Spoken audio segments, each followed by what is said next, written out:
juga Tori. Kita lihat langsung melintas langsung dari perbatasan sentral Golf Course langsung ke arah Mod House. Kali ini kita lihat udah ada beberapa tim yang turun di Brasilia. Udah ada Boss Links dan juga ada The Prime yang bisa dibilang bakal bermain barbar, dan seperti biasa EVOS bakal turun ke atas map. Biasa di Crossroad mereka bakal ngamanin Mod House terlebih dahulu dan ngalangin yang ada di Fields.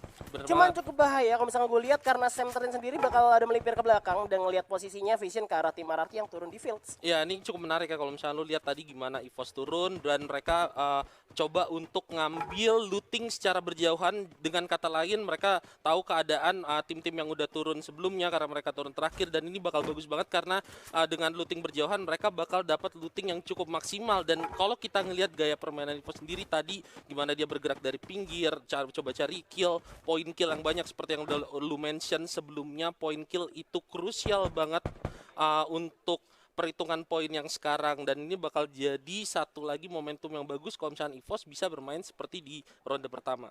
Namun di sisi lain kita lihat bisa ada Red Bull Rebellion juga udah melihat ke arah Onyx, tapi belum ditembak langsung aja depan oleh Calvin dengan AUG-nya. Kali ini Jars masih belum kena damage-nya, udah kena 3 langsung aja hilang setengah, tapi masih bisa bersembunyi di balik jerami. Dan ternyata Calvin belum punya helm sama vest, kalau dibalikin bisa bahaya buat untuk seorang Calvin tentunya. Bener banget, tapi kalau misalnya kita lihat ya gimana dari hasil ronde pertama tadi, RBR sendiri bermain cukup agresif di awal, ngelihat dua orang yang cukup open dan beberapa teman-teman yang lumayan siap untuk melakukan setup kalau misalnya kita lihat di minimap bagian atas. Jadi ini dalam artian gimana RBR sendiri sadar kalau misalkan mereka butuh poin yang cukup banyak. Akhirnya mereka bermain cukup agresif, dan kalau misalkan tadi lu lihat juga Calvin sendiri ada di dalam tower sekalipun dia nggak ada helm, tapi dan itu terjadi seperti yang lu bilang, headshot langsung Karena nggak punya helm di sana langsung di follow up juga, di mana Jars langsung ngambil posisi ngeflankin dari sisi kanan juga, coba untuk melihat lebih dekat ke arah tim Red Bull Rebellion. Kali ini bakal ditembak lagi, kena 114 damage tapi masih belum bisa di lockdown. Tapi kita lihat Calvin sudah mendapatkan bala bantuan juga, di mana pemain Onyx yang lain bakal coba untuk ngeri. Ini dong loading dulu maksud gua, yap. Bener banget, karena ini kalau misalnya lu lihat juga cukup lama ya apa yang dilakukan oleh RBR dan Onyx clash mereka ya kan, tahan-tahanan sampai akhirnya ada satu orang yang ke knock up. Dan mungkin ini ada info juga dari para pemain Onyx tadi yang berhasil pemain RBR, tapi kita lihat setup dari RBR sekarang. Yap, Jars udah kena tembakan yang lumayan sakit juga dari seorang Z juga dengan Scar tentunya, yang masih Iza yang udah megang AK-47 nampaknya. Di balik batu masih bersembunyi juga, cukup aman tempat ya. Cuman Z juga bisa memanfaatkan patahan yang ada. Jadi dia bisa ngintip-ngintip dulu sambil nge-strafing pastinya ke arah Wiza, dan Jars gak punya medkit gua rasa karena dia nggak pakai medkit sampai saat ini. Bener banget, ini pemanfaatan patahan yang cukup bagus seperti yang lu bilang dari Zay, dan ini cukup berbahaya karena udah nggak ada medkit di pemain Onyx, ditambah lagi para pemain RBR juga udah mulai mendekat, kayak mereka siap-siap untuk ngeras kalau misalkan flank yang dilakukan di sini Zay berhasil mungkin dapetin knock up dari Jars atau pemain Onyx lainnya. Iya, ini Jars harusnya udah dapetin medkit dari kawannya, dia tapi takut untuk mundur juga karena di tower masih ada pemain dari RBR. Ini bisa menjadi ancaman juga sehingga Jars kalau misalkan dia moving dari arah open field bisa kena tembak ke arah seorang Jars. Dan masih kita lihat di sini RBR bakal untuk melakukan back off terlebih dahulu, dimana Calvin udah kelihatan sama Argon kali ini. Dan kalau misalnya kita lihat, yap masih coba bergerak, Alok udah diaktifkan, masih ada inhaler juga bakal coba untuk moving lagi, masih ditembak dari seorang Zico dengan karnya ke arah depan. Tayo masih bisa aman tentunya dari kejauhan. Ya, tapi kalau misalnya kita lihat sendiri di sini dari arah zona, ternyata Onyx lebih diuntungkan, dalam artian kalau misalkan nanti para pemain RBR memutuskan untuk masuk lewat sini, Onyx bakal punya kesempatan untuk motong rotasi mereka dan nungguin di dalam zona. Di sini juga kita lihat Tayo udah punya obstacle yang cukup bagus, ada batu, dan menariknya para pemain RBR mungkin ngelihat keadaan ini dan mereka tahu ini zona pertama, masih ada 12 tim yang hidup, dan mereka memutuskan untuk pergi cari lootingan, jangan terlalu lama maksain untuk masuk ke dalam lewat situ. Ya, namun di sisi lain kita lihat di rumah batu udah ada dua tim, yaitu Links Boss dan juga BTR Pit yang bakal coba untuk masuk dulu. Ikam bakal coba untuk nge-shot dulu dengan quickscope dengan snipernya, pastinya masih bisa mengamankan juga batu di bawah. Tapi posisinya nggak cukup aman karena Link ada di atas, tapi Baby berhasil mendapatkan Gare, langsung dikirim ke lobby. Nampaknya tinggal 3 orang dari BTR kali ini, dimana first blood ternyata didapatkan oleh tim Links Boss. Ya, terjadi begitu cepat ya sehingga Gary itu kalau menurut gua nggak bisa diselamatin, dan emang posisi dari Link sendiri di sini cukup enak, dimana BTR kalau misalnya mereka pengen ngeras ke arah pemain Links, mereka harus ngelewatin beberapa obstacle, dan para pemain Links sendiri juga udah cukup sigap dengan setup yang mereka miliki di rumah batu dan tower yang diambil oleh Vince sekarang untuk ngasih vision yang lebih luas bagi para pemain Lynx. Ya, ini harus hati-hati nih, Vince, karena terlalu jauh juga dari kawannya. Kalau misalkan mereka memilih untuk turun ke bawah batu, akhirnya nggak bisa di-follow up sama Vince. Dia harus muter dulu ke arah batu kanan bawah, jadi bisa tiba-tiba malah dibalikin Lynx-nya. Karena BTR sendiri nggak mau narik ke arah atas. Bener banget, tapi kita harus ingat juga gimana BTR tadi udah kehilangan satu pemain dan gua rasa Lynx sendiri di sini lebih baik kayak mereka nahan posisi, nggak coba untuk bermain agresif. Jadi kayak jaga-jaga badan sendiri supaya nggak bisa diculik oleh pemain BTR sehingga skenario yang mungkin buruk untuk Lynx itu bisa dihindari. Lynx cukup sabar, masih ditahan dulu. Pemain Bigetron pun gak mau terburu-buru kali ini. Cuman setup yang lama kayak gini tuh bisa mengundang tim lain datang sebenarnya. Jadi bisa ngerugiin salah satunya sih. Dan juga kalau misalkan kedua tim ini kita lihat lootingannya juga mungkin belum terlalu bagus juga kalau misalkan untuk masuk ke ronde-ronde di zona-zona late game ya kan. Dan ini juga buruk banget karena mereka bakal ada clash. Oh, satu round jatuh Ikam langsung ancam pun menjadi target selanjutnya. Udah ada Baby dan juga Vici masuk perlahan. Tapi Maybe terlalu jauh, udah ada Kandis juga di kejauhan. Bakal coba follow up damage di belakang tapi ancam. Bakal coba untuk bergerak, Ikam berhasil di revive. Bakal coba di seorang Baby masih bisa bertahan dan berputar. 3 orang sudah masuk pertahanan pada Bigetron. Ikam terjatuh lagi, gak bisa selamatkan. Masih nunggu mana bantuan, dimana ancam pun terjatuh nampaknya. Dan Maybe harus melarikan diri dari peperangan dari Lynx nih bos. Benar-benar pergerakan yang bagus banget dari Lynx memanfaatkan keunggulan pemain dan juga vision, tapi seperti ini bakal belum berakhir karena maybe nggak bakal dibiarin lolos menurut gua sama Lynx Baby atau mungkin ada komunikasi yang lain dan kayak mereka lebih memprioritaskan untuk coba maksimalin lootingan mereka dengan 3 pemain yang udah dibunuh dari para pemain BTR tadi. Surprise banget ya, kayak misalkan Lynx-nya tuh sabar dulu tapi nampaknya di saat yang sama juga ada peperangan lagi antara First Rider di mana ada Rarky Hades yang terlihat coba untuk back off terlebih dahulu dari First Rider dan gak ada perang ternyata untuk sejauh ini masih main santai dulu ya kan. Benar banget, apalagi kalau misalnya kita lihat tim kayak First Rider yang tadi di ronde pertama juga cukup cepat mereka ke lobby ya kan. Mereka sebisa mungkin coba untuk bermain tenang, perlambatin tempo mungkin, coba untuk cari placement karena itu bagus banget kalau misalkan untuk di 6 ronde yang ada mereka jalanin di mana mereka bisa up lagi mental mereka untuk di ronde-ronde selanjutnya 3, 4, 5, 6 yang masih tersisa. Gue suka nih Limzing ngeliat pergerakan, tapi kita pindah dulu ke arah tim EVOS dan juga Aerowolf. Macan lawan Serigala, sekali lagi Street udah kena damage, masih ada landmine, berhasil dihancurkan oleh Salation, udah dipegang sniper kali ini. Chanzu di saat yang sama berhasil mendapatkan Argan. Lagi perang lagi di mana-mana, terjepitlah mereka. Tapi kita lihat nampaknya EVOS terpojok, bakal coba untuk dikejar oleh sang Serigala Aerowolf. Di mana Black udah terlihat oleh seorang Mr. 05 masih ada gluon cukup baik. Zona mulai menggigit, tapi ternyata bakal dikejar terus sama Aerowolf. Bakal dibalikinkah oleh EVOS yang baru aja buyah tadi? Mister 05-nya balik ke arah 3 pemain EVOS dan mungkin ini bisa jadi turning point buat EVOS kali ya. Zonanya masih belum sakit-sakit banget, jadi masih bisa dibalikin banget kalau misalkan lu main perang di dalam zona. Ini bisa menjadi ancaman juga untuk tim Aerowolf. Juga tentunya kali bakal tembak, tapi Septertin berhasil dijatuhkan. Tinggal 3 orang dari EVOS. Abu Street, Mr. 05, tinggal 2 orang lagi. Aerowolf mulai membabi buta, tinggal Mr. 05, habis buya, terbit satu. Tapi kita lihat masih 60 guys tersisa, masih coba untuk dihajar lagi. Ternyata EVOS berhasil dieliminasi di posisi ke-12.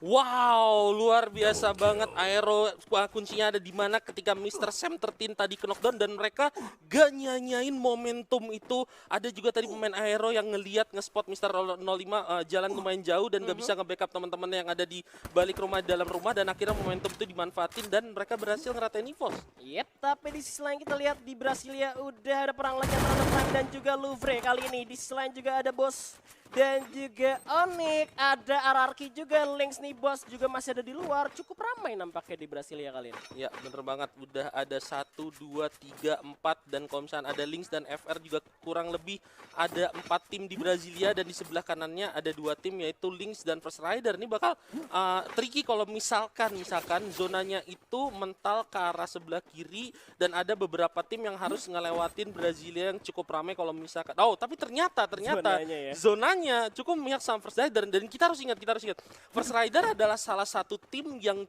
cukup baik kalau misalkan mereka dapat zona yang kayak gini. Kalau gak salah di Free Fire Master League mereka pernah ngamanin satu tempat di factory dan mereka stay di situ, mereka dapat equipment yang bagus dan mereka berhasil dapetin buya. Iya, gue ingat waktu itu juga memang bagus banget untuk penempatan posisinya di dalam zona-zona terakhir. Namun kalau misalnya kita lihat kali ini masih ada 11 tim dengan zona yang bisa dibilang sudah mengecil. Dan Louvre bersama The Prime kali ini masih belum selesai juga peperangannya karena di sini The Prime pun masih melihat tim Louvre yang masih menembak ke arah atas. Sedangkan kalau misalnya gue lihat posisi sebenarnya masih lebih enak ke arah The Prime ya.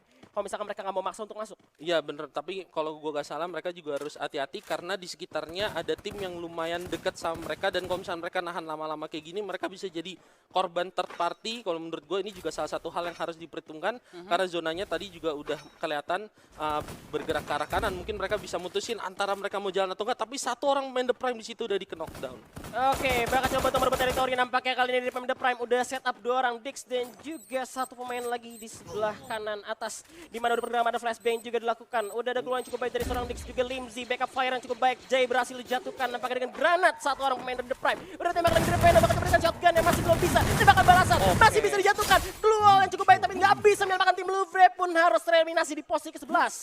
The Prime yang udah berhasil ngebunuh satu pemain Louvre tadi, mereka bener ngejaga Louvre supaya gak bisa kemana-mana dan knockdown yang udah dilakukan oleh tim The Prime tadi akhirnya nge-trigger The Prime untuk ngeras langsung dan mereka berhasil ngeratain para pemain Louvre dengan rapih tanpa harus kehilangan satu member pun. Dan ini kalau menurut gue bagus banget. Kita harus ingat The Prime emang tereliminasi cukup cepat di ronde pertama tapi mereka berhasil dapetin kill yang banyak. Kalau misalkan mereka di ronde kedua di Purgatory, mereka bisa comeback, mereka bisa main rapi. Apalagi EVOS udah tereliminasi, nggak menutup kemungkinan mereka mungkin bisa dapat buya dan dapat kill banyak sekarang. Iya, itu makanya tadi gue bilang juga sempat notice kalau misalkan The Prime punya potensi untuk kayaknya main EVOS lah bisa dibilang. Dan EVOS sendiri sebenarnya cukup aman-aman aja untuk sejauh ini. Kalau misalkan poinnya itu ternyata bedanya ada 20 poin antara EVOS dan juga The Prime. Cukup jauh karena dia dapat 52 poin di game pertamanya. Dan Tapi posisi keduanya ada The Prime ya. Ini bener. dia yang bahaya Nah, nih. ini The Prime nih. Dan kita harus ingat The Prime baru aja dapetin 4 kill, member mereka masih utuh dan mereka masih punya sekitar 30 orang lagi yang mereka bisa cari untuk kill point mereka. Dan ini kalau menurut gue kesempatan yang bagus banget bagi mereka untuk ngejar poin EVOS yang udah nggak bisa nambah lagi di ronde kedua karena mereka udah habis buya terbit Latusun. Iya, udah tereliminasi di posisi 12, mau poin juga nggak dapat poin sama sekali. Poin eliminasi pun nampaknya nggak dapat tadi karena kita lihat Airwolf-nya juga masih full. Jadi kalau misalkan sekarang The Prime bisa buya, terus dapat poin yang bisa bilang 20, 30 poin aja lah. Itu udah nyusul EVOS buat nanti standing round 2-nya. Ya, dan gak cuma untuk The Prime doang, beberapa tim lain yang juga mereka udah dapetin 10 poin ke atas, mereka juga punya kesempatan untuk nyusul EVOS dan ini bakal jadi bikin grand final Free Fire Indonesian Master 2024 bakal lebih menarik lagi karena kalau misalkan tadi EVOS masih ngedominasi sampai ke ronde kedua, kita harus ingat EVOS adalah tim yang cukup konsisten. Ini bakalan sulit banget mungkin bagi tim lain ngejar, tapi sekarang EVOS-nya udah tusun, udah terjatuh dan kesempatan untuk ngejar EVOS jadi terbuka lebih lebar lagi bagi tim lain.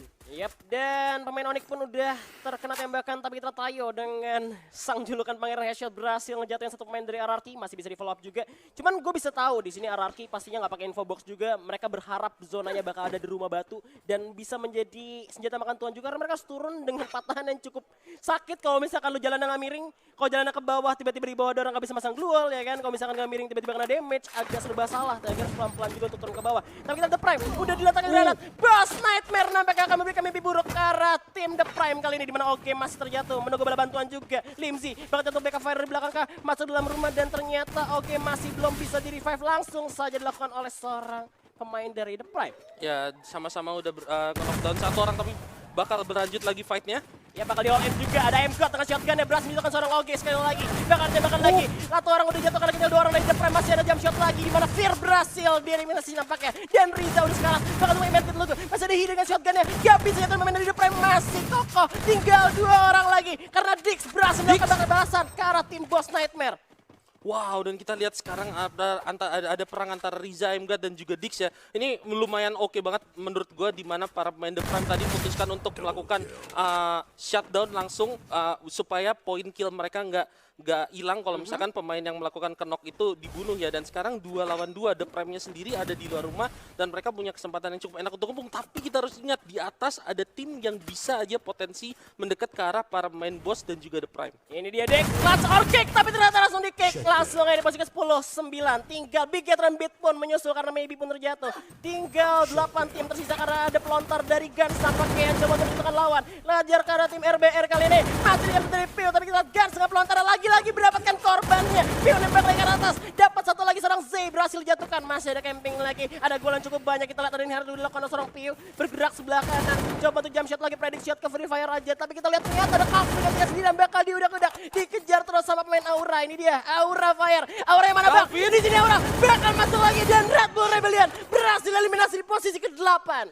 2 kill untuk pria idaman wanita atau Piu. Benar-benar mantap banget apa yang dilakukan Aura. Sekalipun mereka harus kehilangan satu member mereka, tapi mereka berhasil ngematahin setup dari RBR dan dapetin 4 kill. Sekarang kita lihat di sini ada Aero ya kan yang udah masuk ke dalam zona dan ini posisi yang cukup bagus sama mereka, tapi di sisinya kita harus lihat ada RRQ dari sebelah kiri dan juga First Rider dari sebelah kanan yang masih komplit.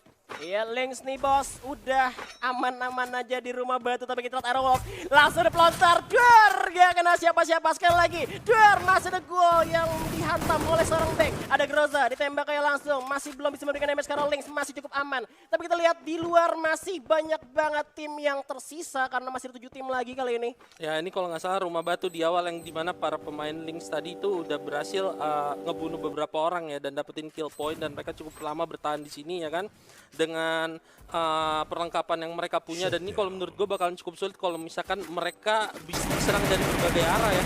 Tapi kita lihat di sini sepertinya Lynx dari juga udah melihat para pemain RRQ dan nggak langsung nyanyiin kesempatan karena udah ada zona juga yang ngejar RRQ dari belakang dan mereka coba untuk memanfaatin kesempatan itu. Gua suka nih zonanya keluar semua, jadi harus pada turun dari rumah batu juga pastinya karena Lynxnya masih bertahan di balik blue wall yang udah dibikin apartemen juga sama pemain The Link nih bos kayaknya. Tapi di luar ada M-Souza dari First Rider berhasil menentukan lawan dengan pelontarnya tentunya. Dan kita lihat Joker masih ada M-Souza lagi, masih dishotkan oleh Candice. Kali ini masih belum bisa dijatuhkan dengan Deadly. Ini snipernya berhasil mendapatkan Souza dari First Rider, tinggal 2 orang dari lini bos. Tapi masih bisa bertahan, kumpul semua sini, gelut kita ayo. Tapi kita turun dari Aerowolf, tampaknya dijatuhkan oleh RRQ mulai masuk ke pertahanan lawan. Satu persatu dijatuhkan, karena kita lihat ada Chansu dari belakang. Coba untuk backup Fire, dimana Aerowolf terjepit, nampaknya nggak bisa kemana-mana. Masih ada Legalot lagi, sang kapten terkuat dari bumi. Masih ada Jans yang tersisa dari Aerowolf, tapi kayak bakal di all in oleh RRQ dan Aerowolf Pro Team. Harus tereliminasi di posisi kelima. Wow, pelan tapi pasti. Kita lihat gimana RRQ tadi ditembakin oleh para pemain Lynx ketika mereka dikejar zona dari belakang, namun mereka berhasil menghindari tembakan-tembakan tersebut dan mereka langsung nge-spot musuhnya ada di rumah batu, langsung disayangkan begitu aja oleh RRQ. Dan sekarang kita lihat, wow, Lynx di sini bakalan tersisa satu orang doang dan ada Aura yang akan berhadapan dengan RRQ. Aduh, Connor nampaknya terjebak dalam nostalgia, nggak bisa kemana lo. Masih ada Legalot dari belakang, bakal tembak lagi, masih ada gol tapi ada pelontar nampak dari Legalot. Berhasil mencetak kedua lawan, tinggalkan sendirian. Masih ada gol cukup baik dan tinggal kita lihat Chansu dapat melakukan korbannya Kagan, tinggal sendirian bakal menguatkan pohon yang ada. Tapi kita lihat 1 lawan 1 karena Legalot belum bisa diselamatkan karena ditembakkan lagi dari Gan 1 lawan 1. Ayo kita ajar, dimana dengan pohon yang masing-masing bakal coba untuk nge-strafing nampaknya. Ini VSS lawan AR ya.